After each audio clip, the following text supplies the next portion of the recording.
கிறிஸ்துவுக்குள் பிரியமான தேவ பிள்ளைகளே, உங்கள் ஒவ்வொருவரையும் இயேசு கிறிஸ்துவின் பரிசுத்த நாமத்தில் அன்போடு வாழ்த்துகின்றேன்.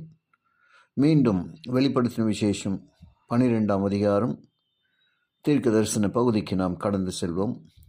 தேவனுக்கு ஒப்பானவர் பகுதி 1 நாம் இந்த நாளில் படிக்கப் போகிறோம். வானத்தில் யுத்தம் உண்டாயிற்று. மிகாவேலும் அவனை சேர்ந்த தூதர்களும் வலு சர்பத்தோடு யுத்தம் பண்ணினார்கள். வலு சர்பமும் அதை சேர்ந்த தூதரும் யுத்தம் பண்ணியும் ஜெயம் கொள்ளவில்லை. வெளிப்படுத்தல் 12:7. கல்வாரி அனுபவத்தை வாசிக்கும் பொழுது முற்றிலும் நிந்தையும் உபத்திரமும் தோல்வியும் போன்றுதான் தெரியும். ஆனாலும் சிலுவையில் கிறிஸ்து செய்த தியாகம் பரலோகத்தில் முற்றிலும் வித்தியாசமான ஒரு சூழலை உண்டாக்கியது. இந்த நிகழ்வால் தான் வானத்திலே யுத்தம் உண்டாயிற்று.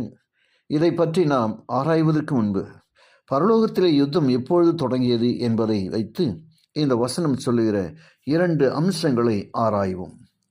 நம்முடைய உலகம் சிருஷ்டிக்கப்படுவதற்கு முன்னரே லூசிபர் என்கிற கேருப் எசேக்கியேல் 28:14 தன் வழிகளில் குறையற்றிருந்த ஒரு தூதன், 15ஆம் வசனம், தன் கொடுமை அதிகரித்து பாவம் செய்தபோது, வசனம் 16, தேவனுக்கு எதிராக அந்த சாத்தானுடைய போர் தொடங்கியதாக வேதாகமம் சொல்லுகிறது.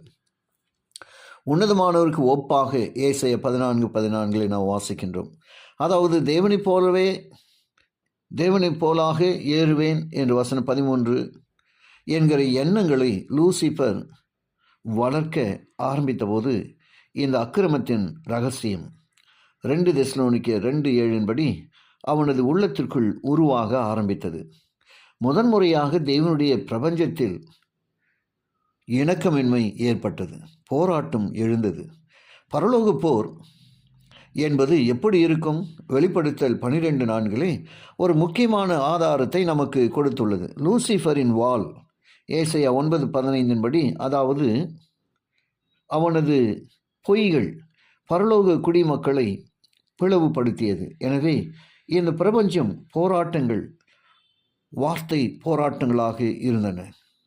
வார்த்தையாக இயேசு கிறிஸ்துவுக்கு எதிரான லூசிஃபரின் பிரச்சாரமே அந்த போராட்டமாக இருந்தது. 2 பிரிவுகள் உண்டாயின. வலு சர்பமாகிய சாத்தானை பற்றி ஏற்கனவே சற்று படித்தோம். ஆனால் அவனுக்கு எதிராக போர் செய்கிற இந்த மிகாவேல் யார்? மிகாவேல் என்கிற பெயர் வேதாகமத்தில் ஒரு சில முறை மட்டுமே வருகிறது.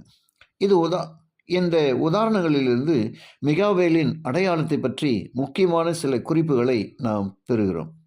முதலாவது, யூதா 9ஆவது வசனத்தில் மிகாவேல் பிரதான தூதன் என்று அழைக்கப்படுகிறார். மிகாவேல் ஒரு வகையான தூதன் என்று இந்த வார்த்தை காட்டவில்லை. அதற்கான கிரேக்க வார்த்தை ஏஞ்சலோஸ் அதற்கு தூதர்களின் தலைவன் என்று அர்த்தம். அதாவது மிகாவேலை தெய்வ தூதர்களை அரசாளுகிறார்.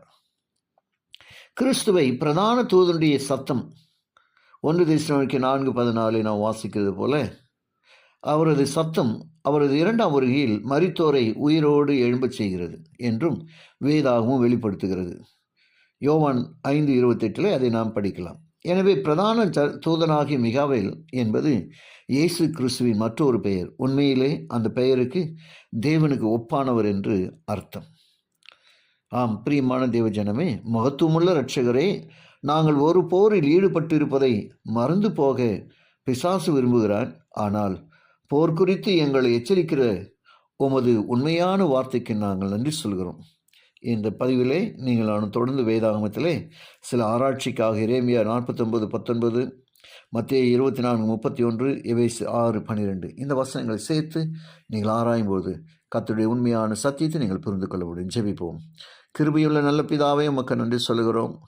நீர் எங்களை நேசிக்கிறவர், எங்களுக்கு காலத்துக்கேற்ற தூதை தருகிறவர். உங்களுடைய சத்தியத்தின்படி நாங்கள் வாழ கிருபை செய்யும். இயேசுவின் வழியாக ஜெபிக்கிறோம் நல்ல பிதாவே. ஆமென்.